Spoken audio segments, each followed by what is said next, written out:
राजधानी भोपाल के प्रदेश कांग्रेस कार्यालय पर कांग्रेस प्रदेश अध्यक्ष जीतू पटवारी और नेता प्रतिपक्ष उमंग सिंघार प्रेस वार्ता कर बताया कि मध्य प्रदेश की बीजेपी सरकार ने ओबीसी समाज के साथ धोखाधड़ी, विश्वासघात और शर्मनाक अन्याय की सारी हदें लांघ दी हैं। मध्य प्रदेश सरकार ने ओबीसी वर्ग को अपना हक न मिले, इसके लिए संविधान के मूल ढांचा से भी खिलवाड़ कर रहे हैं। भारतीय जनता पार्टी की जो नींव है, जो उसकी विचारधारा है, जो भारतीय जनता पार्टी का चाल चरित्र और चेहरा है, वो झूठ बोलना, भ्रम फैलाना, नफरत फैलाना,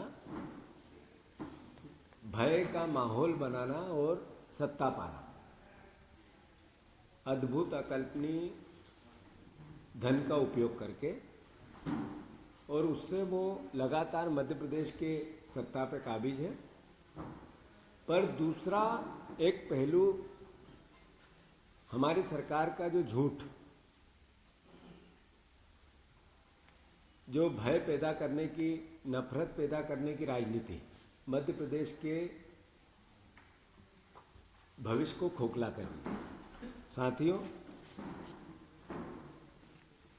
1998 में सबसे पहले 1994 में सबसे पहले कांग्रेस पार्टी ओबीसी का आरक्षण लेके आई 14%। उसके बाद 2003 में हमने 27% आरक्षण की बात की।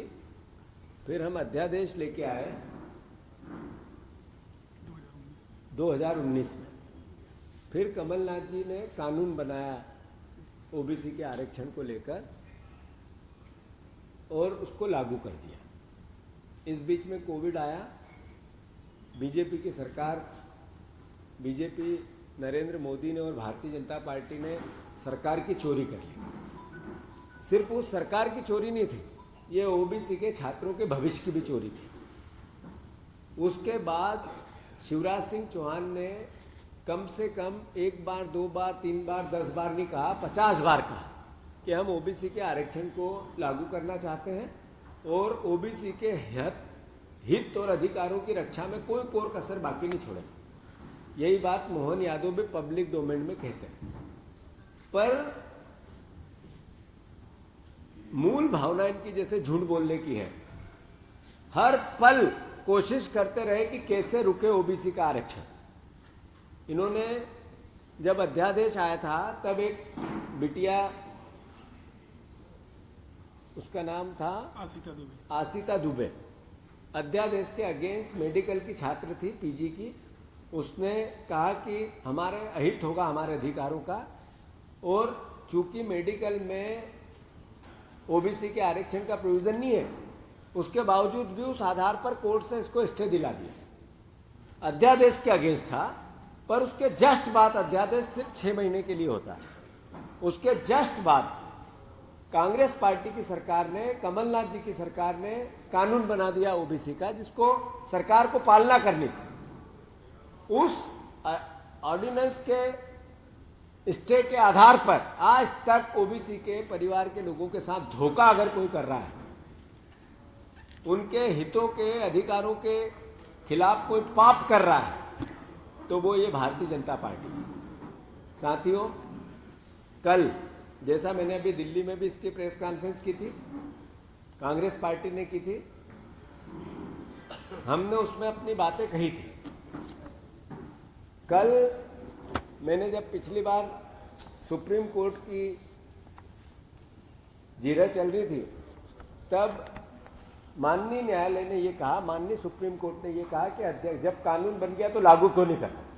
इससे पहले की जब सुप्रीम कोर्ट की हियरिंग थी, तब उन्होंने, तुषार मेहता जी ने, हमारे सॉलिसिटर जनरल ने, सरकार के वकीलों ने जब ये कहा कि 13% से 27% की जो गैप है, क्या हम उसको फिल करें या नहीं करें, तो कोर्ट ने जब कहा था, आज से 3 जीरो पहले की बात, कि ये सरकार का दायित्व है, उसको क्या करना है, ये कोर्ट नहीं बताई, हमारे तरफ से कोई रोक नहीं। दूसरी बार, इससे पहले जब 25 तारीख को कोर्ट ने सीधा सरकार को कहा कि आप ये कानून जब बन गया तो लागू क्यों नहीं करते, और किसने रोका है आपको? अगली हियरिंग हो जब बताना कि क्या कर रहे हो। कल जब 4 तारीख को ये कानून बना, इसकी सुनवाई हुई, तो सीधे सरकार के वकीलों ने यह कहा कि हम इस अध्यादेश के अगेंस्ट हैं, इस कानून के अगेंस्ट है, 27% के कानून के अगेंस्ट है। ये सीधा इस सरकार के चेहरे को, भारतीय जनता पार्टी की सोच को, इसके विचार को, ओबीसी के परिवार के साथियों, अब जागो, समझो आपकी ये लोग आपके कंधे पे बैठ के सत्ता में बैठे हैं और आप ही के बच्चों के भविष्य का गला घोटने में ये कोई कोर कसर बाकी नहीं छोड़ रहा। मैं फिर से